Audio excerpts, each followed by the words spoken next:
मुझे तलाक नहीं चाहिए। शादीशुदा लोगों के लिए एक बड़ी सीख। पत्नी ने न जाने क्या किया था कि पति ने उसे एक के बाद एक कई थप्पड़ जड़ दिए। हमेशा हर सिचुएशन को शांति से हैंडल करने वाली पत्नी भी इस बार इतनी अशांत हो उठी थी कि उसने अपनी चप्पल ही निकालकर पति की ओर दे फेंकी। चप्पल पति के बालों को छूते हुए निकल गई। ये किस्सा यहीं पर खत्म हो सकता था, मगर पति ने इसे अपनी मर्दानगी का विषय बना लिया और बात वक्त से बदतर होती चली गई। रिश्तेदारों ने भी आग में घी का काम किया। किसी ने कहा, जो औरत अपने पति को चप्पल से मार सकती है वो ना ही तो वफादार हो सकती है और ना ही पतिव्रता। ऐसी औरत परिवार ही नहीं पूरे समाज पर कलंक की तरह है। बीवी के पक्ष वाले कहाँ पीछे रहने वाले थे। किसी ने कहा, 21वीं सदी में भी जो स्त्री के साथ मारपीट करते हैं उन्हें तो जेल भेज देना चाहिए। तो कोई कहता, जरूर उसको कोई और पसंद आ गई होगी, इसीलिए अब पत्नी से मारपीट करने लगा है।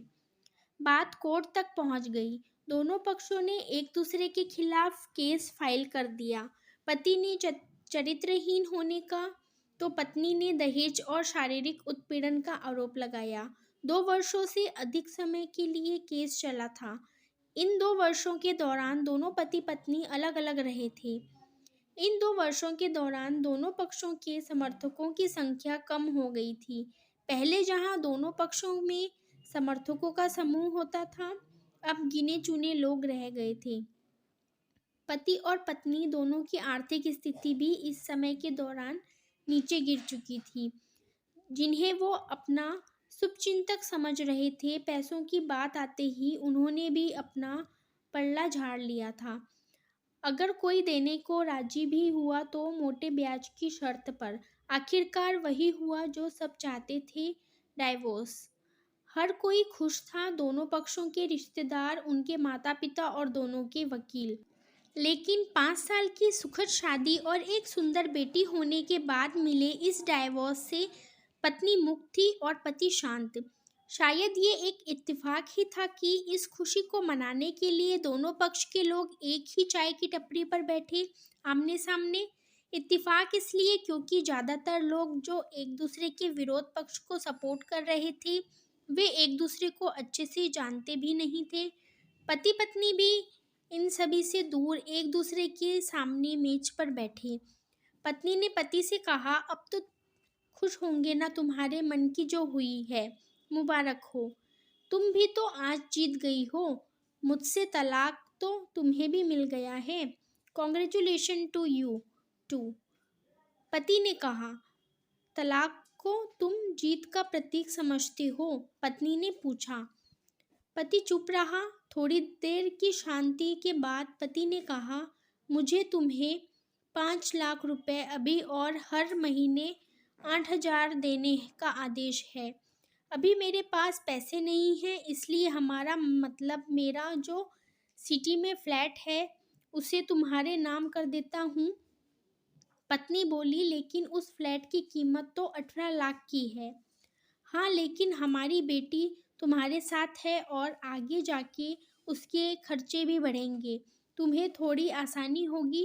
पति ने कहा, नहीं नहीं, मुझे सिर्फ 5 लाख ही देना, और तुम हर महीने 8,000 तो देने ही वाले हो, मैं मैनेज कर लूँगी। अगर 5 लाख नहीं है तो तब भी कोई बात नहीं, पत्नी बोली। दोनों फिर से शांत हो गए। पति सोचने लगा, कितनी भोली और समझदार है ये औरत, जो कुछ समय पहले तक मेरी पत्नी थी और अब अनजान। ये वही है जो कम से कम खर्चे में घर चलाती और पैसे बचाकर मेरे जन्मदिन और बर्थडे पर हमेशा मेरे लिए एक नए कपड़े खरीद लाती।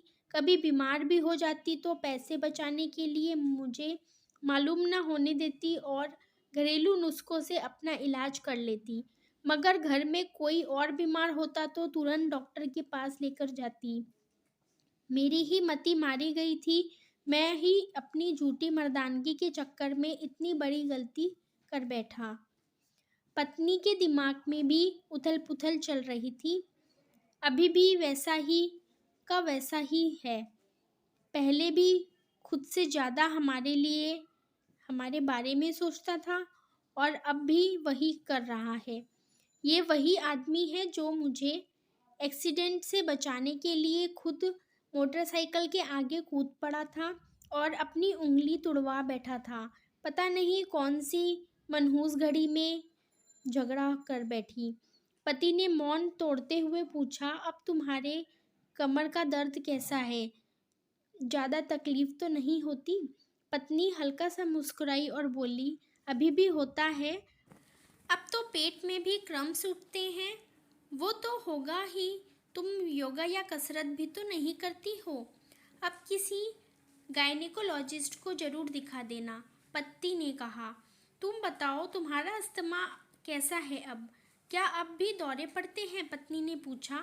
हाँ, पड़ते हैं, पहले से ज़्यादा, क्योंकि अक्सर इन्हेलर भूल जाया करता हूँ याद दिलाने के लिए, तुम जो नहीं हो अब, पति बोला। पत्नी की आंखों में आंसू आ गए। वो बोली, तुम्हें मेरे चरित्र पर सवाल नहीं उठाने चाहिए थे, तो ये परिस्थिति आती ही नहीं। हाँ, मैं जानता हूँ तुम बहुत अच्छी हो। मुझसे गलती हो गई, बहुत बड़ी गलती। मैं लोगों के बहकावे में आ गया था, पति बोला। तुमने भी तो मुझ पर दहेज का इल्ज़ाम लगाया था, वो बोला। गलत था और इस बात का मुझे भी पछतावा हुआ, पत्नी ने कहा। पति कुछ कहना चाह रहा था लेकिन हिचकिचा रहा था। पत्नी ने पूछा, कुछ कहना चाहते हो? वो बोला, क्या सब पहले जैसा नहीं हो सकता? क्या मतलब? पत्नी बोली, मतलब कि हम फिर से पहले की तरह पति पत्नी बनकर, सच्चे दोस्त बनकर नहीं रह सकते? पति बोला। पर ये डाइवोर्स के पेपर दिखाते हुए पत्नी ने कहा। फाड़ देते हैं, पति ने अपने पास रखे डाइवोर्स के पेपर फाड़ते हुए कहा। पत्नी ने भी अपने पास रखे पेपर फाड़ दिए। सभी हैरान थे, वकील, रिश्तेदार और माँ बाप। पति पत्नी दोनों एक दूसरे के हाथ में हाथ पकड़े और घर की तरफ चले गए। दोस्तों, ये कहानी उन हर पति पत्नी के लिए बड़ी सीख है जो छोटी छोटी बातों पर लड़ते हैं और इन झगड़ों को बड़ा बना के अलग होने का डिसीजन लेते हैं। प्यार और झगड़ा तो एक सिक्के के दो पहलू की तरह हैं। दोनों को स्वीकार करना होगा, तभी ये पवित्र रिश्ता उसकी मंजिल तक पहुंच पाएगा। तो दोस्तों, ये कहानी कैसी लगी मुझे कमेंट करके ज़रूर बताइएगा और वीडियो को लाइक करके चैनल को सब्सक्राइब कर दीजिएगा।